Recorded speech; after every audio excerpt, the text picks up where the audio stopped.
This is what a curfew looks like in the capital of the world's most powerful nation.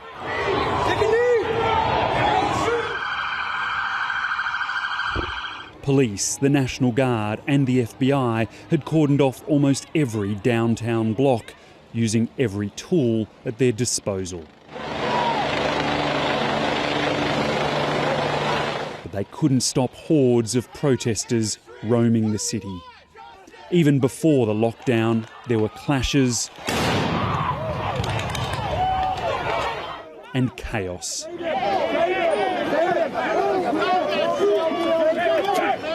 Well, clearly authorities are taking much more of a no-tolerance approach tonight, but even before the curfew comes into place, it's clear these protesters don't care.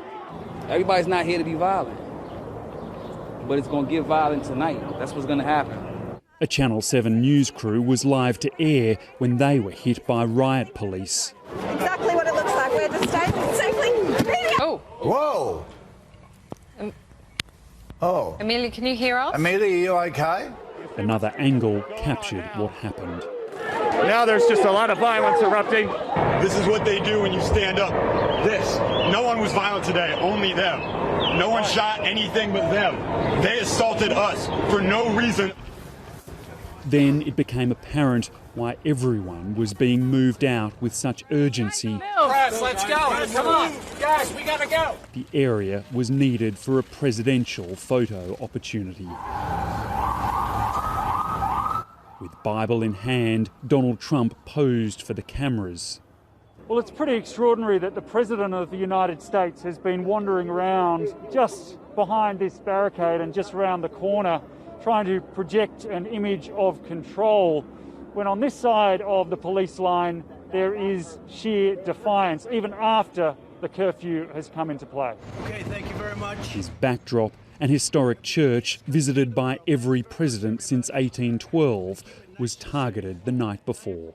Somebody busted open a door and actually got into the nursery and lit that all up. As fires burned metres from the White House front gates, there's definitely a fire here. This is the parish office.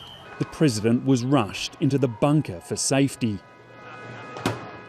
There were stern words for state governors when he woke the next morning. And the whole world was laughing. You have to dominate. If you don't dominate, you're wasting your time. They're going to run over you. You're going to look like a bunch of jerks. And later, from the Rose Garden, amid sounds of the chaos outside,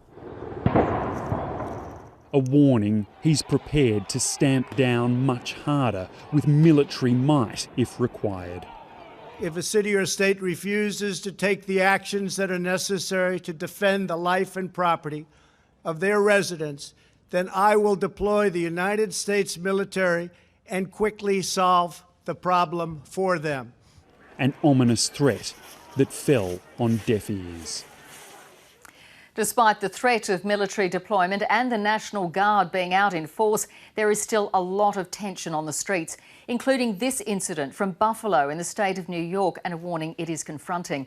The driver of an SUV sped through a line of police late at night.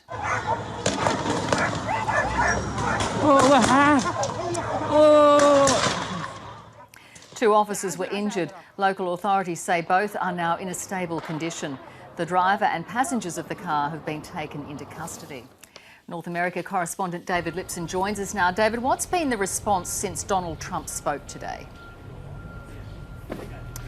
Juanita, just before dawn here in Washington, D.C., and all is quiet, remarkably quiet, considering the scenes just a few hours ago. No protesters on the streets, no law enforcement on the streets.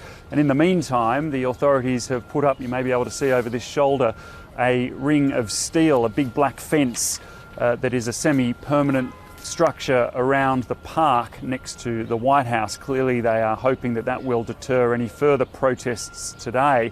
Over this shoulder you may be able to see that historic church that was visited by Donald Trump yesterday, just after the crowd of peaceful protesters were dispersed with chemical irritant and flashbangs and the like. Among those in the crowd were the clergy of this particular church, who were here holding a prayer vigil and handing out water and the like to the peaceful protesters at that time. They are not happy about the fact that they were forced out of their own church, so the president could use it as a backdrop with a Bible in hand.